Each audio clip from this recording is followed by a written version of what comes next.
Hai, selamat datang. Inilah materi kita hari ini.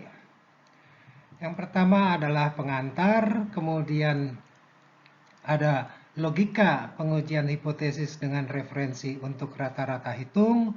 Selanjutnya prosedur pengujian hipotesis dengan referensi untuk rata-rata hitung populasi pada situasi deviasi standar populasi diketahui. Dan selanjutnya adalah pengujian hipotesis rata-rata hitung populasi dengan sigma tidak diketahui. Ada pengujian hipotesis tentang proporsi populasi. Dan yang terakhir adalah menetapkan p-value pada pengujian hipotesis. Kita mulai.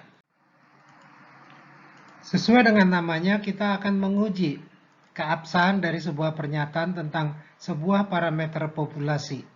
Tentunya pengujian itu berdasarkan hasil sampel. Misalnya pernyataan itu adalah bahwa rata-rata isi botol adalah tidak kurang dari 170 mili. Bahwa proporsi yang menyukai aroma baru adalah lebih dari 0,6. Bahwa rata-rata berat ternak A sekurang-kurangnya adalah 5 kg lebih berat daripada rata-rata berat ternak B. Bahwa proporsi yang menyukai aroma A adalah sama dengan proporsi yang menyukai aroma B. Perhatikan bahwa semua adalah pernyataan tentang parameter, bukan nilai individual. Pernyataan-pernyataan verbal di atas bisa dinyatakan secara notasional sebagai berikut. Yang pertama, tentang rata-rata isi botol jadinya begini. Kedua, tentang proporsi aroma baru menjadi demikian ini. Ketiga, beda berat ternak menjadi seperti ini. Yang kalau dikumpulkan parameternya ke sebelah kiri menjadi demikian ini. Dan yang terakhir, beda proporsi akan menjadi seperti ini. Yang kalau dikumpulkan jadi seperti ini. Nah, memang dalam perkuliahan ini pengujian hipotesis yang akan dibahas sebatas dua saja, ya, yaitu untuk dua buah parameter pertama, ya, yang tentang mu dan yang tentang p, ya. Jadi yang tentang 2 mu dan 2 p tidak menjadi pembahasan dalam perkuliahan ini, ya. Nah, sebelum dilanjutkan, saya ingin menekankan betapa pentingnya kita mampu menerjemahkan pernyataan verbal itu ke dalam notasional seperti yang barusan kita lakukan. Ya, baik, ya, kita lanjutkan. Hasil atau kesimpulan dari kegiatan pengujian hipotesis adalah menerima atau tidak dapat menerima keabsahan dari pernyataan pada tingkat keyakinan tertentu. Tingkat keyakinan yang digunakan seyogianya sangat tinggi, 90% atau 95% atau bahkan 99%. Kita lanjutkan. Mari kita mulai dengan situasi yang sudah familiar. Ada klaim bahwa rata-rata populasi sebuah distribusi, katakanlah X, disebutkan sebesar 160. Ya.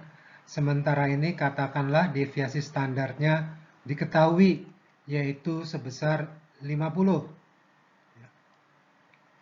Jika pernyataan tentang rata-rata hitung itu benar, maka sampel random sebesar 25 akan menghasilkan distribusi sampling tentang rata-rata sampel dengan expected value dari X bar sebesar 160 dan deviasi standar X bar sebesar 10, ya.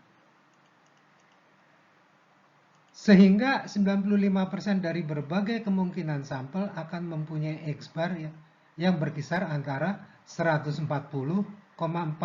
dan 179,6 karena akan tersebar dalam rentang plus dan minus 1,96 deviasi standar distribusi sampling tersebut. Maka bila sampelnya menghasilkan rata-rata kurang dari 140,4 atau lebih dari 179,6,